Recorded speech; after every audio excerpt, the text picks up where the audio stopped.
Growing up, you experience something that you will never come across again. The world seen through the eyes of a child. Those precious years represent a unique time period of your life, and it may be similar, but it's never exactly the same as with the guy or girl sitting next to you. I am talking about your story, the memories and experiences that made you you, who you are. And today we're going to talk about a certain chapter of that story. Does anyone remember the first time they went swimming? I certainly don't. For the moment we were born, playing with water has always been a part of our lives. As a child, I remember having this favorite spot that me and my grandparents traveled to.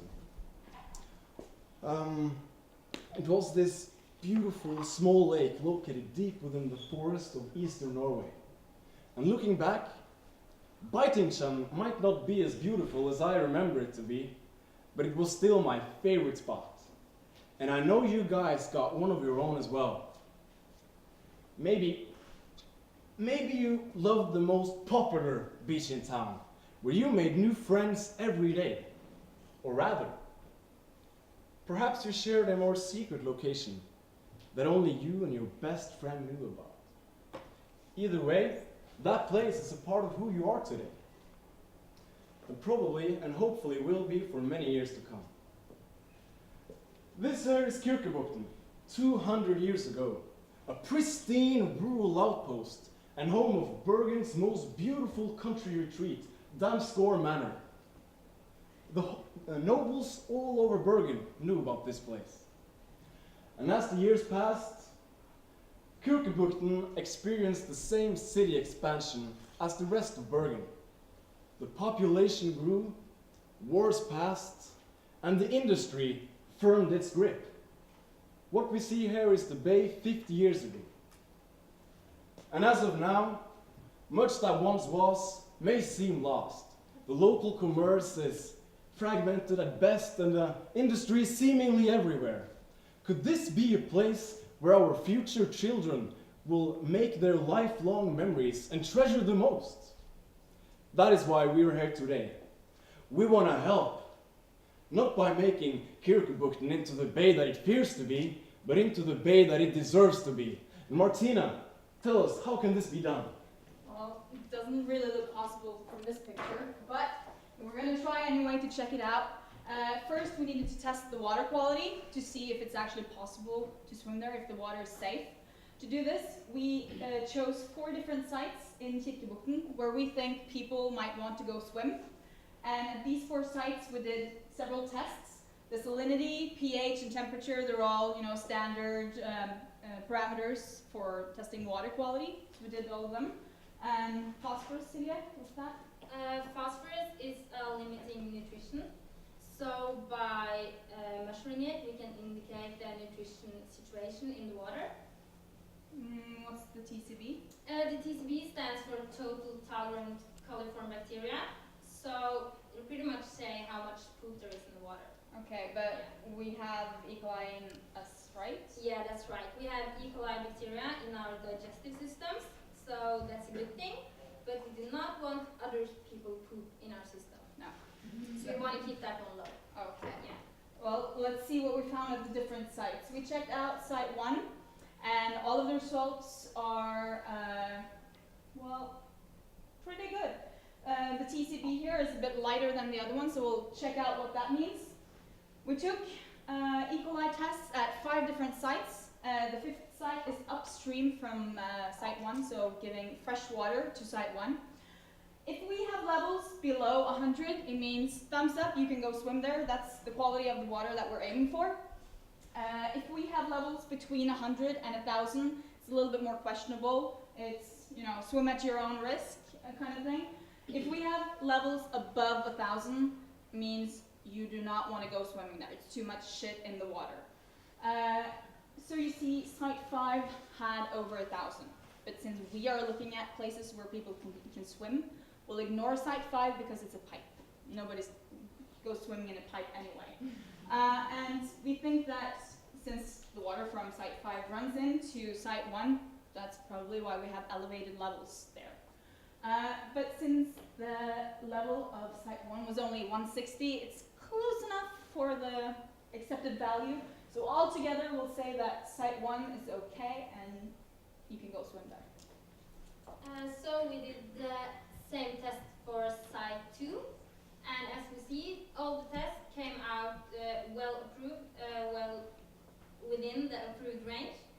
So you can jump in, have fun, and at site 3, we see the same results basically.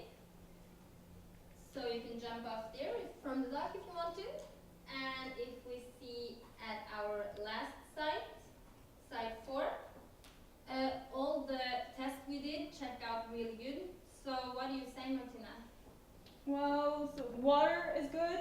That doesn't necessarily make all the kids come there because, you know, they want to swim in a muddy pool if they could because they love dirt. So we figured out if we find something that they could do there, that would be awesome. So we checked for animals and plants that they could play with. And we checked 2 places.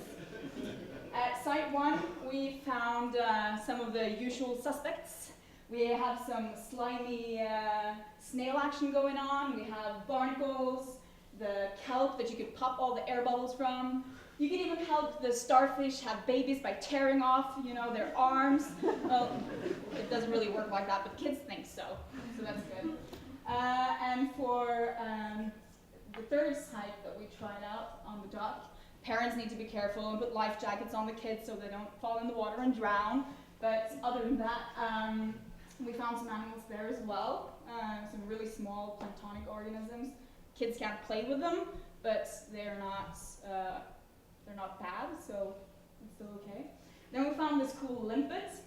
It's a snail thing. If you take it up and you, or if you can actually manage to kick it off the ground and play with it, stick it on your finger or something, and it's really hard to get off, so good luck with that. Fun for the kids, but also there's a fun fact with the limpets. For breastfeeding moms, if they get sore nipples, you can just use a limpet, put it on, it'll ease the pain. So it's fun for the kids and good for the moms. So all together, these are the animals that we found. You might think that this is just a selection of what we found, but these are actually all the individuals that we found there, except for actually the fish and the starfish. We didn't find them, we just observed them in the water. So it might be due to a low biodiversity in Kirkebukten, or we just suck, or well, not suck, but we're not that experienced with catching animals all the time, so it might be due to that as well. The water is good. We have stuff for the kids to play with. Why isn't this place just swarming with kids?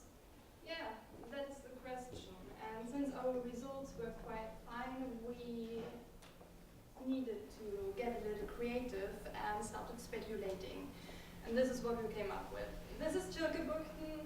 It looks like a nice place to swim there, but the problem is that when you're standing there, this is actually not what you see. When you look to the right, you say industrial buildings, a huge parking lot, and when you turn to the left, you have a beautiful view over the shipyard.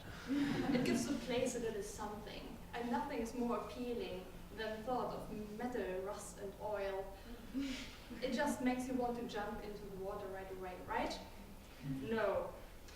People expect the water to be dirty, and we are talking now about heavy pollution with heavy metals and hydrocarbons, pollutants typical for industrial sites. And who would actually swim there, seriously. Another aspect are the social matters. We know that Damsgaard is a socially strained district. There's even some health service for drug addicts nearby, and they are providing them with clean needles and syringes. And why am I bringing this up? Because we found syringes at site 2 on land. And when you see a syringe, you don't feel like this is a safe place to be in. And you don't want to gamble on what else you might find in the water, hidden under the sediments or under the rocks. I know we wouldn't, and we assume that parents would be even more cautious about letting their children play there. So this is our opinion. Let's see what the neighbors say. There's too much industrial work nearby. No one ever went there because of sewage and gypsies stealing clothes. I don't think I would swim there because it's quite close to a shipyard, which I think is making the water dirty and full of strange things. Alright, so if we want our goals to become reality and make Kirkebukten a better place, we would advise Bergen Kommune to keep on testing the water. We did the E. coli, but there's more stuff lurking in there that we need to flesh out and learn more about. And regarding the surrounding scenery, we suggest that Bergen Kommune will include multiple agencies when renovating the bay. So, if we can recapture the past beauty of Kirkebukten into the 21st century, we might just create something special. We can create a place for young and old to enjoy themselves. Whether they reminisce of olden times or maybe attempt their first baby steps, Kirkebukten might just be a place for everybody. Thank you.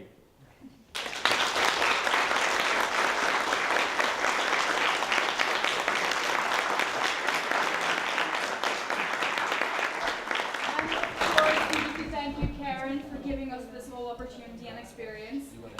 Vanja, thank you for coming with us out on the field day. And Frode, he's not here today, no?